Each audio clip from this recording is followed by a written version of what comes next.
کوئی سوالات ہیں تو مختصر وقت میں سوال کر لیں، ورنہ یہ جن کے انعام ہے نا وہ بڑے بےتاب ہیں. جن کے یہ ہیں نا وہ تو کہہ رہے قاری صاحب سوال اگلی باری کر لینا، حضرت جلدی دے رہی.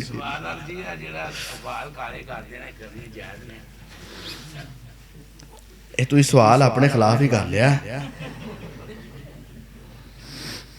ایک کے کالے کرنا، ایک کے چٹے ہی رہن دینا، یہ دو ہی نہیں صحیح. یہ بات سمجھیں، کالے کرنا منع ہے، گناہ ہوتا ہے، اور سفید رکھنے سے بھی آپ نیکیوں سے محروم ہیں، تو اڈا بھی روزانہ دا نقصان ہو رہا ہے. رسول اللہ صلی اللہ علیہ وسلم نے فرمایا ہے کہ یہ بزرگی جو ہے اس کو تبدیل کرو، سفیدی کو تبدیل کرو، مہندی لگاؤ، براؤن کلر لگاؤ، ڈارک براؤن کلر لگاؤ یا کوئی اور کلر لگاؤ. تو یہ حکم دیا. تو جب بندہ یہ رنگتا ہے نا تو جتنی دیر تک یہ بال رنگے رہتے ہیں اتنی دیر تک اس کو ثواب ملتا رہتا ہے. تو رنگنے چاہیے لیکن کالے نہیں رنگنے چاہیے. کہا دینا آج کل قیم صاحب کو پوچھو نا مہندی بھی ہے کئی رنگ رنگائے نے لیکن کالا نہیں کرنا. باقی حالے میرے کالے ہون جے کوئی چٹے ہوئے تو میں لایا تو تم دساں کیڑا لام دیا.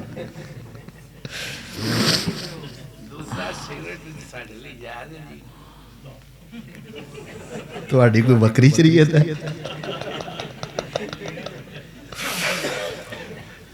اعوذ باللہ من الشیطان الرجیم. سگریٹ جو ہے نا یہ ان گناہوں میں ہے جس کو گناہ سمجھا نہیں جاتا. سگریٹ جائز نہیں ہے میرے بھائی، سگریٹ گناہ ہے. اللہ تعالیٰ نے انسان کی فطرت میں بھی کچھ چیزیں رکھی ہیں.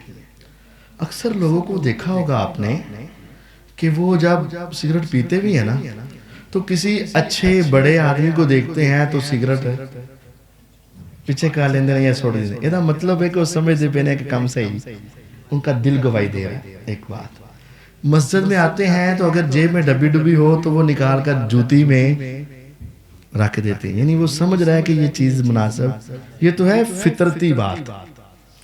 ویسے جو چیز صحت کے لیے نقصان دہ ہو شریعت اس سے منع کرتی ہے، اور یہ تو اس کی ڈبی پر لکھا ہوا ہے کہ یہ چیز صحت کے لیے مضر ہے. تیسری بات، جس سے سمیل آتی ہے فرشتے اس سے تکلیف محسوس کرتے ہیں. فرمایا وہ مولی، لہسن، پیاز اگر تم نے کھانا ہے تو اس کو پکا کر کھاؤ، اور اگر تم نے کچا بھی کھایا تو کھانے کے بعد مسجد میں، کیونکہ اس سے کی وجہ سے کیا آتی ہے، حلال چیز نہ سمیل لاوے تو فرمایا مسجد نہیں آنا، تے حرام نہ سمیل لاوے تے ایسی باہر بوئے تے سوٹ کے تے مسجد چاہیے. ایتے نہیں ٹھیک ہے. آخری بات سمجھے، نبی کریم صلی اللہ علیہ وسلم نے فرمایا جس چیز کی کثیر تعداد نشہ کرتی ہے اس کی تھوڑی تعداد بھی حرام ہوتی ہے. اگرچہ ایک سگریٹ کے حساب سے ہمیں چونکہ بہت کم تمباکو ہوتا ہے ہمیں احساس نہیں ہوتا، لیکن زیادہ تمباکو استعمال کیا جائے تو کیا ہوتا ہے، نشہ آور ہوتا ہے. تو جس کی کثیر تعداد نشہ کرتی ہے اس کی قلیل تعداد بھی کیا ہے، حرام ہے. اس وجہ سے اسے استعمال نہیں کرنا. اچھا بعض لوگ کہتے ہیں چھوٹدا نہیں، اصل چنا اسی چھڑ دے نہیں، پھر اسی سوچنے ہولی ہولی چھڑا میں. کوئی گناہ ہولی ہولی نہیں چھوڑتا جی، کوئی بھی نہیں جے چھوڑتا.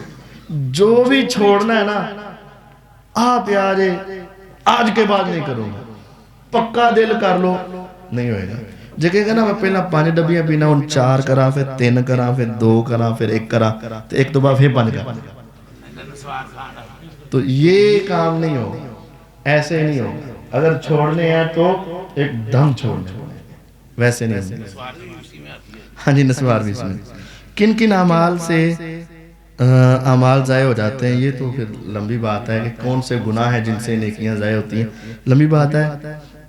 مختصر جو ہمارے معاشرے میں پائی جاتی ہیں نا، ایک شرک، نیکیاں برباد، بدعت نیکیاں برباد تے رشتہ داراں ناراض رہنا نیکیاں برباد ہو جاندی. کیا شرک اصغر کرنے والا ابدی جہنمی ہے؟ یعنی ریاکاری کرنے والا ہمیشہ جہنم میں رہے گا؟ نہیں، بعد میں جنت میں چلا جائے. کیا گھر میں نماز ہو جاتی ہے؟ اگر وہ مسجد میں نہیں آ سکتا، کوئی ایسی مجبوری ہے تو پھر ہو جائے گی، ورنہ مسجد میں آنا پڑے گا. توبہ کے بعد کیا اعمال نامہ دکھایا جائے گا؟ اگر توبہ کر لی تو پھر وہ گناہ نیکیوں میں بدل جائیں گے، تو تیرا تو جی چاہے گا میں دیکھوں اسے کہ کنے کو میرے نیکیاں بڑی ہیں، تو یہ نیکی میں بدل جائیں گے. کیا مرنے کے بعد روح قبر میں رہتی ہے؟ نہیں، مرنے کے بعد روح قبر میں آتی ہے، پھر وہ اچھی یا بری جگہ پر چلی جاتی ہے. کیا رشتہ داری توڑنے والے کے اعمال قبول ہوتے ہیں؟ نہیں، اس کے اعمال ضائع ہو جاتے ہیں. امام کی قراءت مقتدی کی قراءت ہے، اس کی وضاحت کریں اور سند کے بارے میں بھی بتائیں. من کان لہو امام فقراءت الامام لہو قراءت. جس کو امام ہے تو امام کی قراءت مقتدی کی قراءت ہے. اس کا مطلب یہ ہے امام دو چیزیں پڑھتا ہے، ایک فاتحہ اور ایک آگے قراءت. تو اگر تم جماعت کے ساتھ پڑھ رہے ہو تو تمہیں اگلی قراءت کرنے کی اجازت، وہ امام پڑھ رہا ہے تو وہی تمہارے لیے کافی ہے. لیکن فاتحہ جو ہے وہ پڑھنی ہے، کیونکہ صحیح بخاری میں حدیث ہے جس نے فاتحہ نہیں پڑھی اس کی نماز نہیں. صحیح مسلم میں ہے جس نے فاتحہ نہیں پڑھی اس کی نماز اس طرح ناقص ہے جیسے وقت سے پہلے اگر جانور بچہ پیدا کر دے جس سے کھڑا ہی نہ ہوا جائے اور اس کا جسم کمزور ہو اور ناقص ہو تو وہ ضائع ہو جاتا ہے نا. اسی طرح جس نماز میں فاتحہ نہیں ہے وہ نماز ضائع ہے. فاتحہ پڑھنی ہے، لیکن اگلی جو قرات ہے جو امام قرات کرے گا وہ تمہاری بھی ہو جائے گی، تم نے وہاں خاموش رہنا ہے. تلاوت قرآن کے بعد صدق اللہ العظیم کے الفاظ جائز ہیں؟ کہہ لے تو کوئی حرج نہیں، لیکن یہ مسنون نہیں ہے. کیا تقلید شخصی شرک ہے؟ تقلید شخصی کا مطلب ہوتا ہے کہ ایک بندے کی ہر بات ماننی ہے، سچی ہو یا جھوٹی ہو، پتہ بھی چل جائے تو اگر علم کے باوجود وہ کتاب و سنت کے خلاف اس کی بات مان رہا ہے تو یہ شرک فی رسالت کرتا ہے. وَإِذَا قَرَأَ الْإِمَامُ فَأَنصِتُوا کے وضاحت کر دیں کہ جب امام قرات کر رہا ہو تو تم خاموش رہو. اس کی دو مطلب ہیں، ایک تو وہ آگے سمجھا دیا کہ جب امام فاتحہ کے بعد آگے پڑھ رہا ہو تو تم، ایک مطلب یہ ہے اس حدیث کا، اور دوسرا یہ ہے کہ جب امام قرات کر رہا ہو نا تو پیچھے تم نے جو منہ میں پڑھنی ہے نا فاتحہ، وہ اونچی آواز میں، وہ تمہاری آواز امام کے کانوں سے نہ ٹکرائے، امام تک تمہاری آواز نہیں جانی چاہیے. اس کا یہ مطلب ہے. سبحانک اللہم و بحمدک. پڑھنی ہے، ایک ہوتا ہے دل چ سوچنا، وہ تو سوچیا ہوا ہے. ایک ہوتا ہے پڑھنا، ایک ہوتا ہے سوچنا. پڑھن دا مطلب ہے منہ ہلے لیکن آواز نہ آوے. سوچن دا مطلب ہوتا ہے منہ بند ذہن گھوم رہا ہے، اے سوچ ہے. جے زبان گھوم رہی ہے اے پڑھنا ہے، پڑھنا ہے سوچنا نہیں. پڑھنا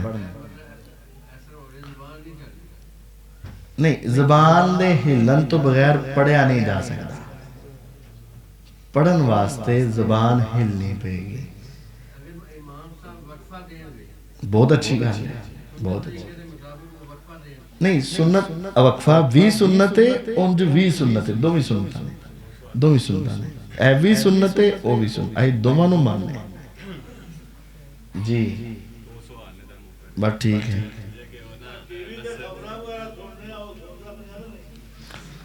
تسی اللہ توبہ کریا کرو ہونا.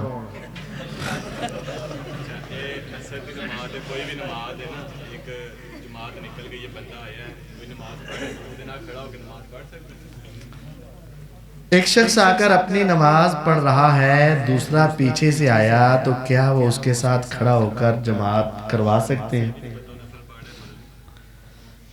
لیکن اس کو یہ پتا ہے کہ اگر یہ اس کے ساتھ کھڑا ہو جائے تو وہ نماز پڑھا سکتا ہے، تو پڑھ سکتے ہیں۔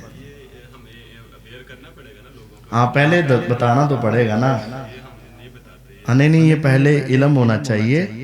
نبی کریم صلی اللہ علیہ وسلم نا نماز پڑھ رہے تھے، تو عبداللہ بن عباس رضی اللہ تعالی آئے اور آ کر آپ کی الٹی جانب کھڑے ہو گئے۔ جب حضور کھڑے ہوئے تو آپ کی نیت نہیں تھی جماعت کروانے، وہ بیٹے اٹھے اور آ کر وضو کر کے آپ کے پاس کھڑے ہو گئے۔ آپ نے ایسے ان کو پکڑا اور اپنی دائیں جانب کھڑا کر لیا اور جماعت شروع ہو گئی۔ یہ مطلب شروع تے نیت تو درمیان میں نیت ہے۔ تو اس طرح اگر کسی کو مسئلے کا علم ہو اور آپ اس کے پاس جائیں تو ہمیں ہلکا جا کہہ دیو، جماعت شروع کرا دے، اللہ اگر اس کو علم ہو تو ٹھیک ہے۔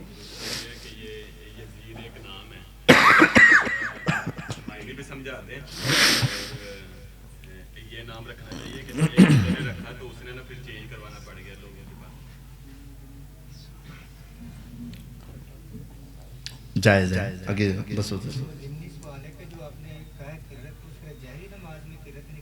ہاں جی، جو میں نے کہا ہے کہ اگلی قرات نہیں کرنی، وہ اس وقت ہے جب امام اونچی آواز میں پڑھ رہا ہو تو آپ نے پیچھے صرف فاتحہ پڑھنی ہے، اگلی قرات نہیں پڑھنی۔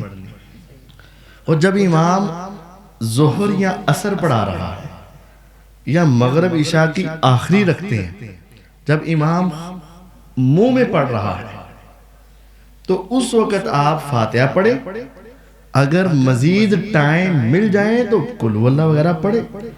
یہ اس وقت ہے جب امام اونچی پڑھ رہا ہے تو تم نے صرف فاتحہ پڑھنی اور کچھ نہیں، اور جب امام اونچی نہیں پڑھ رہا وقت ملے تو آپ آگے پڑھتے جائیں۔ جی ٹھیک ہے بابا، ہاں چلیں۔ نفلی عبادت میں ہمیں حفظ تو ہم نے کیا نہیں ہوا، اگر ہم قرآن کی سیٹنگ کر کے